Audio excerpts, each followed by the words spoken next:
Ya, jadi ini kisah waktu sebulan 3 hari yang lalu aku flight dari Taipei balik ke Jakarta di tanggal 9 Juli. Ini kayak Aku buat dan satu roommateku tim nih, bareng bukan 2 orang satu sebenarnya. minibus yang dia sewa dan dia bawa banyak memang. Dan ini perjalanan menuju airport Taiyuan. Lega banget karena cuman isinya kami berempat, Olin dan Amadu yang nganterin aku dan Farsha. Ini pemandangan kota Taipei terakhir yang kulihat dari mobil. Ini Sanchong. Terus rute yang diambil oleh driver kami melewati pinggir pantai, jadi seru juga ya, jarang-jarang ke Taoyuan lewat pinggir pantai. Nyampe di airport langsung check in seperti biasa. Ya, sebagian barang memang sudah dikirim melalui, kalau teman-teman tahu pasti ya, kardus Taiwan ke Indonesia, jadi nggak over bagasi. Setelah check in kita mau masuk boarding ditemenin Olina. Ini pertama kali perdana ke Taoyuan Airport lagi setelah terakhir ke sana ya bulan Maret 2020 waktu pulang winter break. Jadi pengalaman ke airport lagi sungguh menyenangkan.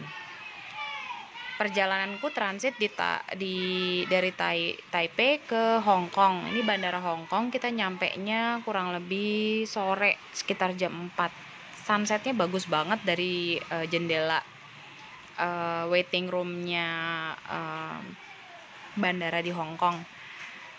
Lumayan dapat view sunset. Banyak banget penumpang dari Hong Kong. Dari Taipei-nya juga pesawatnya sudah sekitar setengah penuh.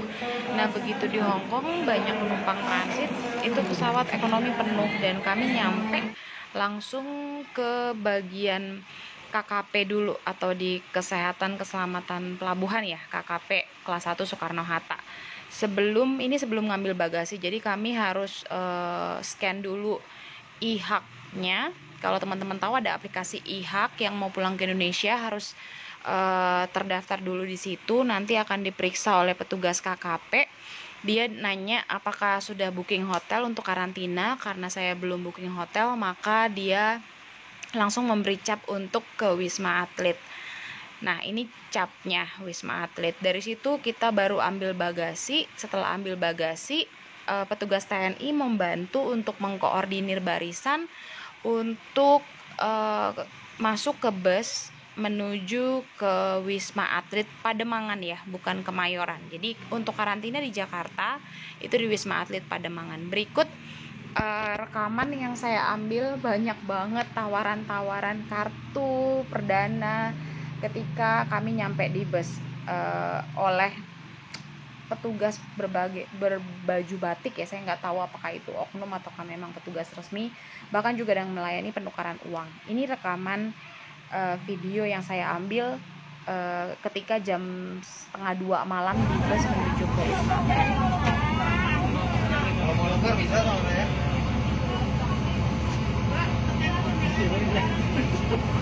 Kenapa? Kenapa? Berapa gini? 16. Apa ini? Karantina 8 hari ya, 8. Kamu berapa? Ini kartu udah pegang belum tuh ya? Nah, itu waktu masih di bandara. Jadi di atas bis masih di bandara. Nah, pas nyampe di Wisma Atlet ada lagi orang-orang yang menawarkan lagi penukaran uang dan SIM card. Bahkan ada yang jualan. Tapi menurut saya sih harganya agak mahal ya. Saya pesan nasi goreng itu 25.000 teman-teman. Oh iya, saya lupa, di bus memang kapasitasnya hanya setengah dari kapasitas penuh. Dan cuman setengah jam nyampe dari Suta ke Pademangan.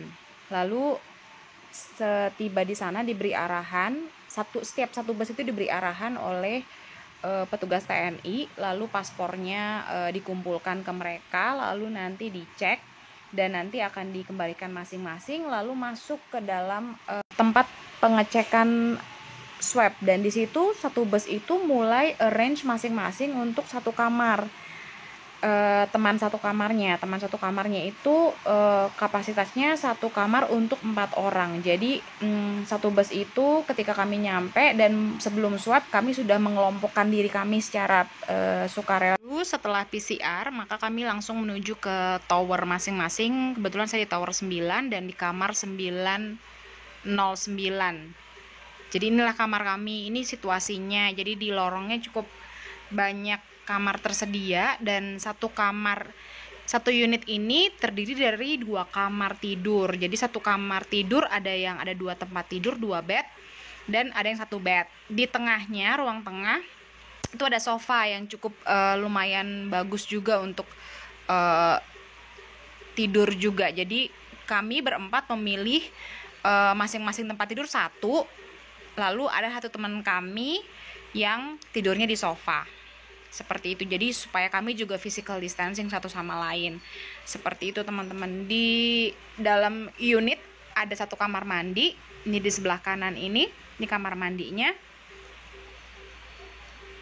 Lalu juga ada ruangan untuk menjemur pakaian di sisi sebelah luar. Ini yang kamar yang kecil, 1 tempat tidur. Nah, ini sebenarnya difungsikan pantry sebenarnya. Seperti ada wastafel dan juga tempat untuk menjemur pakaian.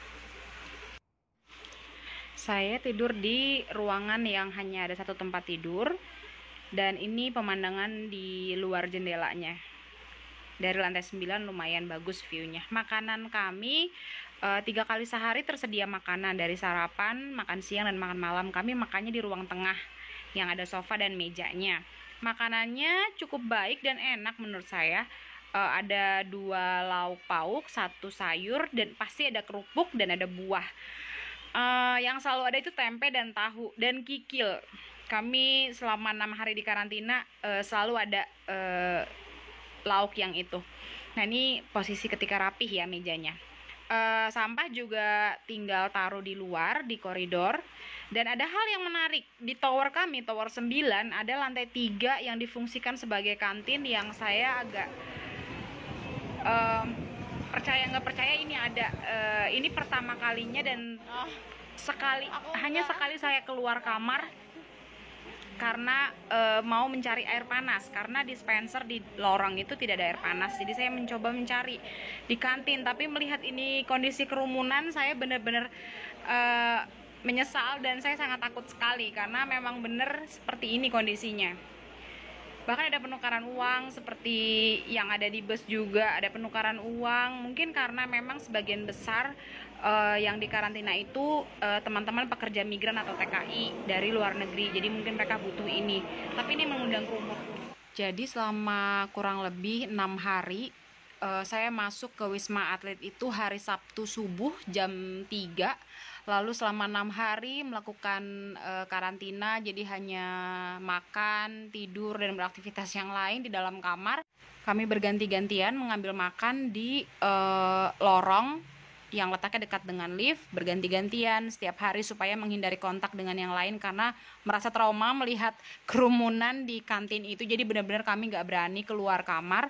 Kami berempat komit teman-temanku, jadi ya hanya di kamar aja, sharing, cerita-cerita. Nah, lalu di hari ke-6 subuh sekitar jam 5 kami diambil swab PCR lagi untuk di hari ke-6, dan itu menunggu hasilnya lama sekali, sampai malam baru kami keluar. Jadi Kamis malam saya baru bisa dan teman-teman berempat keluar, dan itu pun prosedur untuk keluarnya juga cukup rumit. Kita harus benar-benar dipastikan kalau ada Grab, kita harus memasukkan atau menginput data Grab yang akan menjemput kita. Dan untuk pulang juga banyak travel yang tersedia untuk ke berbagai tujuan di Jawa Barat, Jawa Tengah, itu banyak sekali teman-teman. Seperti itu kisah karantina di Wisma Atlet.